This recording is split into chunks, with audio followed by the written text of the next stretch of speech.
Bismillahirrahmanirrahim. Assalamualaikum warahmatullahi wabarakatuh. Alhamdulillahi wa kafa. Salatu wassalamu ala nabiyil mustafa wa ala alihi wa sahbihi wa man jahada bijihadi ila yaumil taqa. Asyhadu an la ilaha illallah wahdahu la syarika lah. Asyhadu anna Muhammadan abduhu wa rasuluhu al-mab'uts rahmatan lil alamin wa ba'du. Ikhwatal iman, ittaqullaha haqqa tuqatih wa la tamutunna illa wa antum muslimun. Fa innallaha ma'al ladzina ittaqaw wal ladzina hum muhsinun. Jamaah salat zuhur yang dimuliakan oleh Allah Subhanahu wa taala. Tentu pertama dan utama mari kita memanjatkan puji syukur kehadirat Ilahi Rabbina atas beragam limpahan karunia dan nikmatnya. Siang hari atas izin dan perkenan Allah Subhanahu wa taala kita bisa hadir di Masjid yang mulia ini untuk menjalankan salat zuhur secara berjamaah. Salat dan salam semoga selalu tercurah limpahkan kepada uswah dan qudwah kita Rasulullah sallallahu alaihi wasallam beserta keluarganya, para sahabatnya dan semua umatnya istiqamah menjalankan sunnah-sunnahnya.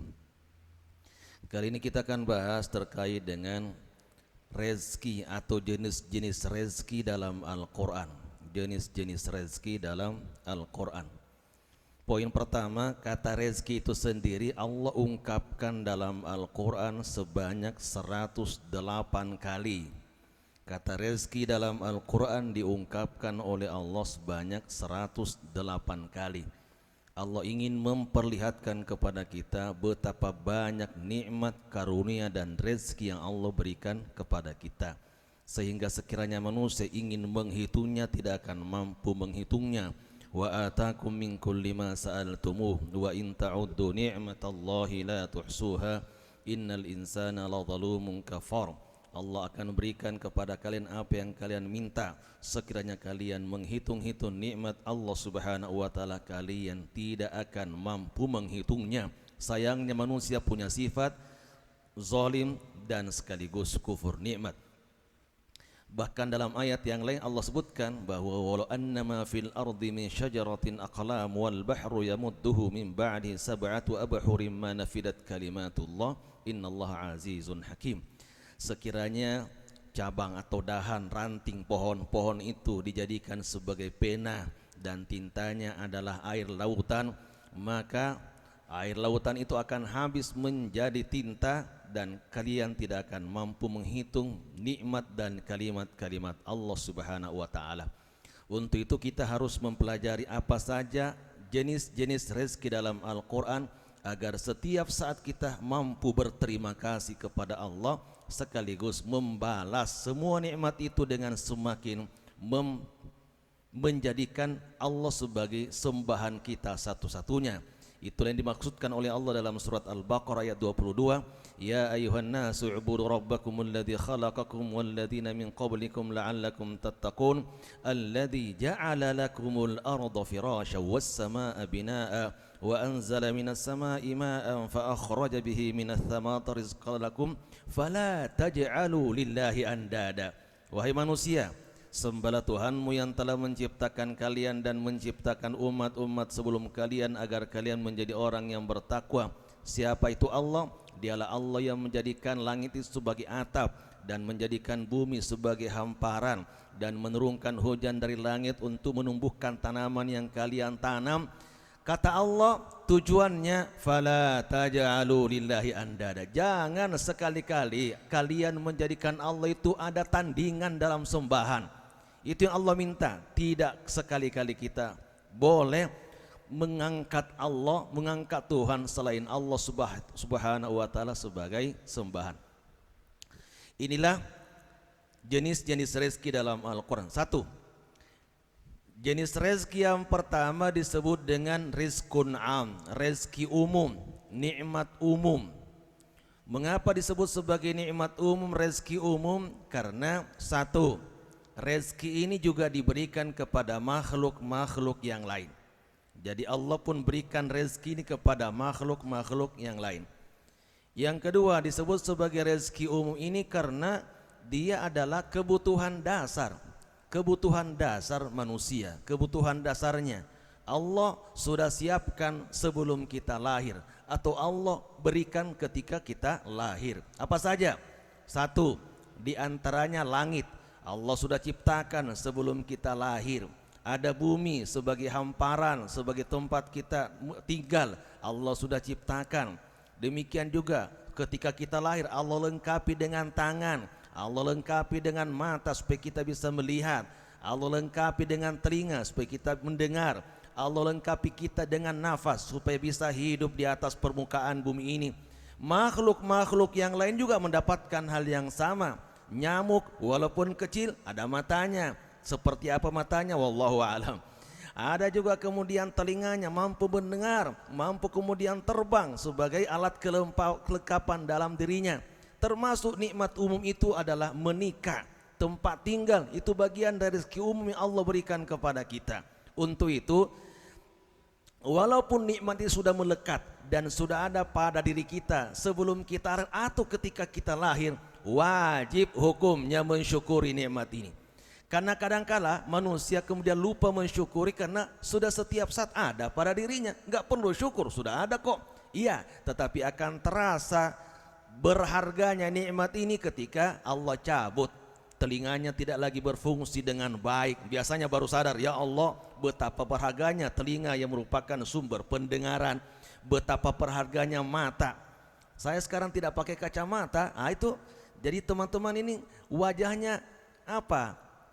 Gak terlalu terang benderang begitu ya. Kalau saya pakai kacamata insya Allah ya akan terang benderang. Artinya kemampuan melihatnya sudah tidak seperti dulu lagi. Artinya apa? Nikmat ini sudah berkurang dan baru terasa betapa berharganya nikmat Allah yang berupa mata ini. Maka syukuri selalu. Yang masih bagus matanya, pendengarannya, syukuri atas, karena itu adalah bagian dari nikmat Allah Subhanahu wa taala walaupun bersifat rezeki umum.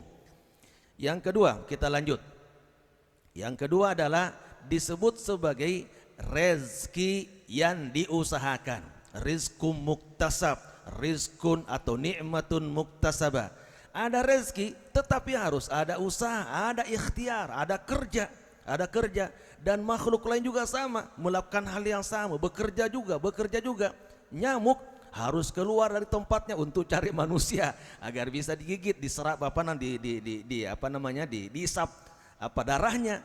Demikian juga cicak keluar dari tempat tinggalnya untuk mencari nyamuk, walaupun dia tinggal diam di situ, ada nyamuk langsung kemudian ditangkap. Binatang buas yang ada di padang pasir ataupun di hutan itu juga harus mengejar bangsanya. Bisa saja berkilo-kilometer baru kemudian bisa mendapatkannya. Demikian burung harus bekerja di pagi hari mencari rezeki untuk kemudian mendapatkan makanan, sore hari pulang dengan dalam keadaan perut kenyang. Jadi makhluk yang lain juga melakukan hal yang sama, apalagi manusia harus mencari rezeki yang Allah Subhanahu wa taala sudah siapkan, cuma prosesnya harus bekerja. Itulah sebabnya dalam Islam itu ada hari di mana hari itu adalah hari yang paling agung, hari yang paling mulia. Di tengah-tengah keagungannya tetap kita dianjurkan bekerja. Itulah hari Jumat, disebut dengan Sayyidul Ayyam, penghulunya hari-hari yang lain. Di hari Jumat saja yang merupakan hari keramat, hari yang hebat, hari yang baik, harus kita kemudian memperbanyak ibadah kepada Allah. Namun begitu kita dianjurkan tetap bekerja. Mana dalilnya? Allah berfirman dalam surat Al-Jumu'ah, ya ayyuhalladzina amanu idza nudiya lis-salati min yaumil jumu'ati fas'au ila dzikrillahi wa dharul bai' dzalikum khairul lakum in kuntum ta'lamun fa idza qudiyatis salatu fantashiru fil ardi wabtagu min fadlillahi wadhkurullaha katsiran la'allakum tuflihun. Wahai orang-orang beriman, apabila kalian dipanggil untuk melaksanakan salat pada hari Jumat, maka bersegera menuju masjid untuk berzikir kepada Allah Subhanahu wa taala dan tinggalkan jual beli. Artinya apa? Orang itu sebelum ada panggilan salat Jumat, belum ada tanda-tanda ngaji masjid, dia berdagang, dia bekerja di pagi hari. Kapan meninggalkan perdagangannya? Ketika sudah ada panggilan untuk segera menuju masjid untuk melaksanakan ibadah salat Jumat baru. Dan perhatikan, ketika selesai salat Jumat tidak boleh kemudian istirahat di masjid. Allah berfirman, fa idza qudiyatis salatu fantashiru fil ardi wabtagu min fadlillahi wadhkurullaha katsiran la'allakum tuflihun. Apabila telah selesai salat Jumat, tinggalkan segera masjid itu dan segeralah menuju tempat kerja masing-masing untuk mencari karunia Allah seraya tetap berzikir kepada Allah. Itu hebatnya. Jadi Islam saja hari Jumat tetap harus bekerja. Alhamdulillah di sini juga bekerja. Apalagi hari lain, hari Sabtu harus kerja keras lagi, hari Ahad harus kerja keras, Senin, Selasa, Rabu, Kamis harus lebih giat lagi mencari nafkah, mencari rezeki dan karunia dari Allah Subhanahu wa taala. Tidak boleh berdiam. Itulah sebabnya para sahabat juga sama. Sahabat-sahabat Nabi itu adalah orang-orang yang pekerja keras, dari pagi sampai sore juga bekerja.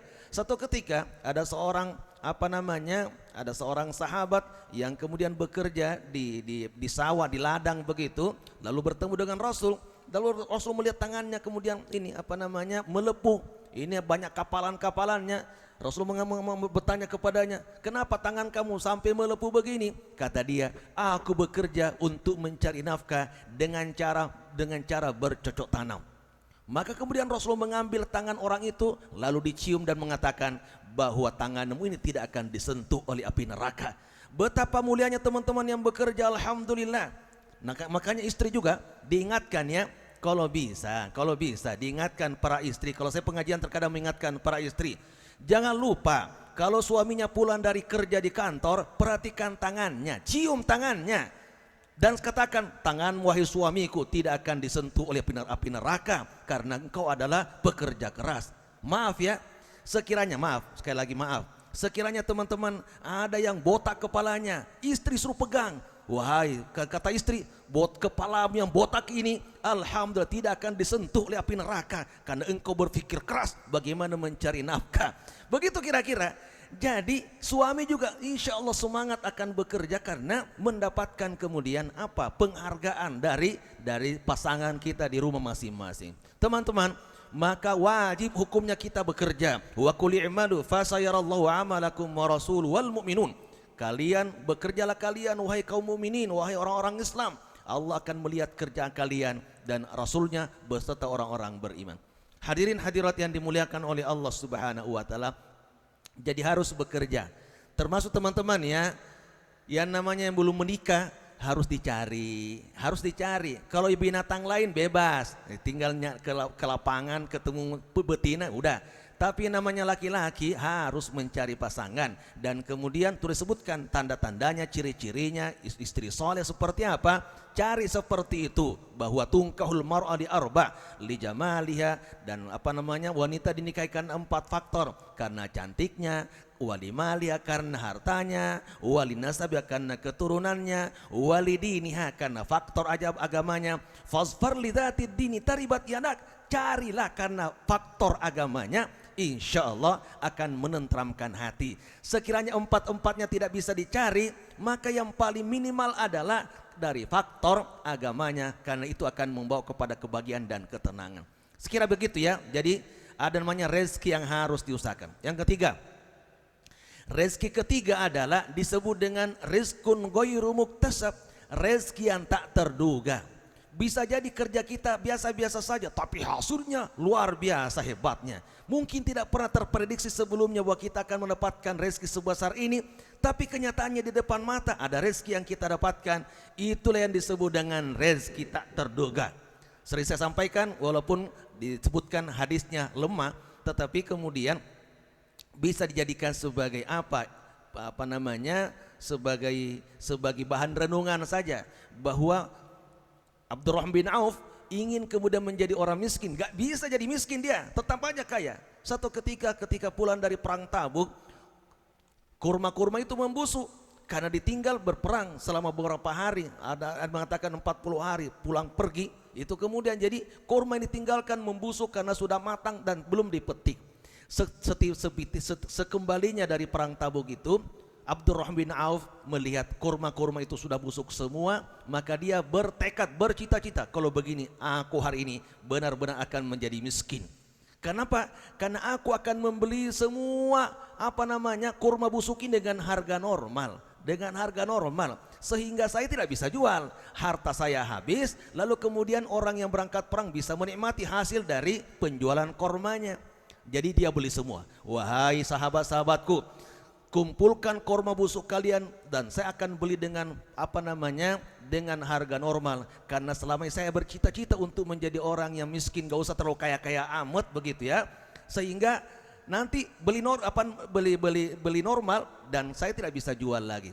Dan ternyata setelah dibeli, dikumpulkan di gudang besar, maka ternyata esok harinya ada pedagang besar dari Yaman yang khusus mencari korma busuk dan akan dibeli 10 kali lipat. Artinya apa? Nggak bisa, memang Abdurrahman bin Auf nggak bisa, miskin dia, kaya terus, sehingga digambarkan oleh Siti Aisyah dalam sebuah hadis bahwa Abdurrahman bin Auf ketika kelihatan ada asap di udara jelang kota Madinah, asapnya banyak mengepul, itu tandanya kafilah dagang dari Abdurrahman bin Auf sudah datang dia. Mengapa? Karena jumlah koda dan untanya itu yang membawa barang dagangannya jumlahnya sampai 2000 ekor, sehingga kalau mereka berjalan semua akan ada debu di atas di udara. Kata ini sudah datang kafilah dagangnya Abdurrahman bin Auf. Dan ternyata karena dia pernah mendengar sabda Rasulullah SAW bahwa engkau akan masuk dalam surga wahai Abdurrahman dalam keadaan tersendat-sendat, maka dia waduh, kalau begini mah jadi miskin aja dah daripada tersendat-sendat. Tapi kata Rasul, tidak, kecuali engkau kemudian meminfakkan sebagian besar dari hartamu ini, engkau akan masuk surga dalam keadaan cepat, dan bahkan kemudian bisa masuk kategori 10 orang yang masuk surga tanpa hisab. Maka dia setiap ada usahanya, ada keuntungan dari perdagangannya, keuntungannya itu dibagi 4. 1, diambil sebagian kecil untuk keluarganya. 2, semua orang miskin Madinah dia kemudian tanggung nafkahnya, biayanya. Yang 3, diberikan modal kepada pengusaha-pengusaha muda, silakan ambil. Pemula-pemula yang mau berusaha silakan ambil dan tidak perlu kembalikan modal ini. Yang 4, infak untuk perjuangan di jalan Allah. Itulah yang dilakukan oleh Abdurrahman bin Auf. Intinya tadi adalah bahwa yang namanya rezeki tak terduga ini adalah pemberian dari Allah, sehingga kita tidak boleh iri hati ya. Kadangkala mungkin usaha kita sama-sama berangkatnya, tapi ada yang kemudian cepat melejit, ada juga yang standar-standar saja, ada juga yang biasa-biasa saja. Di Indonesia ada berapa pengusaha muslim, alhamdulillah. Ada Pak Yusuf Kalla, ada Bruzal Bakri, ada kemudian Khairul Tanjung, ada Sandiaga Uno. Mereka adalah pengusaha muslim. Mungkin juga sebelumnya tidak pernah membayangkan akan sebesar ini harta yang mereka miliki, tetapi itulah rezeki yang Allah berikan kepada siapa yang dikehendaki. Termasuk nanti dalam jabatan ya, terkadang sama-sama masuk di perusahaan ini, tiba-tiba kemudian ada yang melejit karirnya, ada juga yang biasa dari lu staff melulu begitu ya. Jangan pernah iri hati, karena kata Allah, ya basutur rizqa liman yasha'u yaqdir. Allah lah yang meluaskan rezeki kepada orang yang dikehendaki, dan Allah pula yang menyempitkan rezeki kepada siapa yang dikehendaki. Dalam hal jabatan Allah katakan, qulillahumma malikal mulki tu'til mulka man tasha wa tanzi'ul mulka mimman tasha. Katakan, kekuasaan itu adalah milik Allah, kerajaan itu adalah milik Allah. Diberikan kekuasaan itu kepada siapa yang dikehendaki, dan dicabut kekuasaan itu kepada siapa yang dikehendaki. Teman-teman, rezeki 1, rezeki 2, rezeki kita 3 kita sudah pahami. Rezeki 1, 2, dan 3 sifatnya diobral. Jadi kita tidak boleh galau ya kalau belum mendapatkan semuanya, karena sifatnya diobral. Orang kafir siapa saja silakan ambil. Yang kedua, terbatas, enggak terlalu banyak kok. Terlalu banyak. Rezeki di dunia cuma 1%, rezeki akhirat 99%, sangat kecil. Sehingga Rasul pernah menggambarkan bahwa di dunia ini, rezeki dunia itu hanya seperti orang yang kemudian menenggelamkan polpen di laut, kemudian diangkat ke atas, air yang menetes, itulah rezeki dunia. Rezeki dunia, sehingga bisa dikalahkan dengan sholat 2 rakaat sebelum subuh, itu kalah dunia. Rakaat qabla al-fajr khairu minad dunya wa fiha, bahwa 2 rakaat sebelum subuh lebih baik daripada dunia dan seisinya. Maka sifatnya diobral. Kedua adalah terbatas. Yang ketiga sementara. Walaupun kaya raya tetap saja pada akhirnya akan meninggal dunia, sementara. Yang keempat, bukan sumber ketenangan. Bayangkan, lihat aja orang yang banyak hartanya, rezeki tadi, tapi tidak beribadah, tetap saja akan galau hatinya, karena bukan sumber ketenangan. Yang terakhir, bukan sumber kemuliaan. Fir'aun memiliki kerajaan yang sangat luar biasa, tidak mulia karena karena tidak beriman kepada Allah. Qarun yang kaya raya tidak menjadi mulia karena kekayaannya. Lalu menjadi pertanyaan, kalau begitu rezeki apa yang bisa membawa kepada ketentraman, kebahagiaan, kesuksesan dunia dan akhirat, dan kemudian tidak diobral? Inilah rezeki keempat, disebut dengan rezeki khusus. Rezeki apa? Rezeki khusus. Kenapa disebut ruh khusus? Karena hanya diberikan kepada siapa yang dicintai dan diridhoi. Kalau tadi kan diberikan kepada siapa yang dikehendaki, mau kafir mau tidak mau beriman, yang dia dikehendaki. Tapi kalau ini diberikan kepada siapa yang dicintai dan diridhoi. Rezeki itu adalah satu, rezeki beragama Islam. Alhamdulillah kita ini lahir dari rahim seorang ibu yang muslimah, sehingga kita pun ikut menjadi muslim. Dan ketika kita menjadi muslim, bahwa kita sudah berada di depan pintu surga, tinggal kita cari kunci-kuncinya agar bisa dibuka pintu itu untuk masuk surga. Itulah sebabnya Rasulullah bersabda dalam sebuah hadisnya, kullu ummati yadkhulul jannata illa man aba. Qalu wa man yaba ya Rasulullah? Qala man ata'ani dakhalal jannah wa man 'asani fahuwa yaba. Semua umatku akan masuk surga. Kita beragama Islam akan masuk surga semua. Kata Rasulullah kecuali yang tidak mau. Kecuali yang tidak mau. Maka kata para sahabat, qalu wa man yaba ya Rasulullah? Wahai Rasul, siapa yang tidak mau masuk surga? Rasul kemudian menjelaskan, man ata'ani dakhalal jannah. Siapa yang taat kepadaku dijamin masuk surga. Artinya kunci untuk masuk surga itu adalah ketaatan kepada Rasulullah sallallahu alaihi wasallam.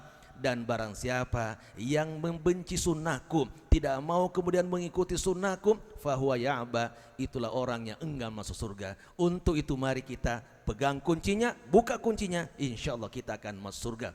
Yang kedua adalah tadi rezeki hidayah. Ketika kita kemudian lewat depan masjid dan azan berkumandang, kita mampir masjid untuk sholat, itu rezeki yang hanya diberikan kepada siapa yang dicintai dan diridhoi. Adapun orang yang tidak mendapatkan hidayah, tetap saja lalu lalang di depan masjid, berat rasanya untuk mampir ke masjid karena belum mendapatkan hidayah dari Allah. Abu Lahab berseberangan rumahnya dengan Rasulullah, tidak mendapatkan hidayah, maka dia tidak bisa kemudian mengikuti Rasulullah sallallahu alaihi wasallam. Abu Thalib merupakan pamannya, orang yang selalu membelanya, tapi kemudian tidak mendapatkan hidayah, tetap saja kemudian mati dalam keadaan tidak beriman. Innaka la tahdi man ahbabta walakinnallaha yahdi man yasha. Itu jadi rezeki ini. Nanti rezeki husnul khotimah, anak-anaknya jadi penghafal Quran, mengamalkan Quran dengan baik. Terima kasih, alhamdulillah, Allah telah berikan kepada kita nikmat yang luar biasa yang tidak diberikan kepada orang lain. Anaknya rajin sholat, alhamdulillah. Anaknya perempuannya pakai jilbab, alhamdulillah.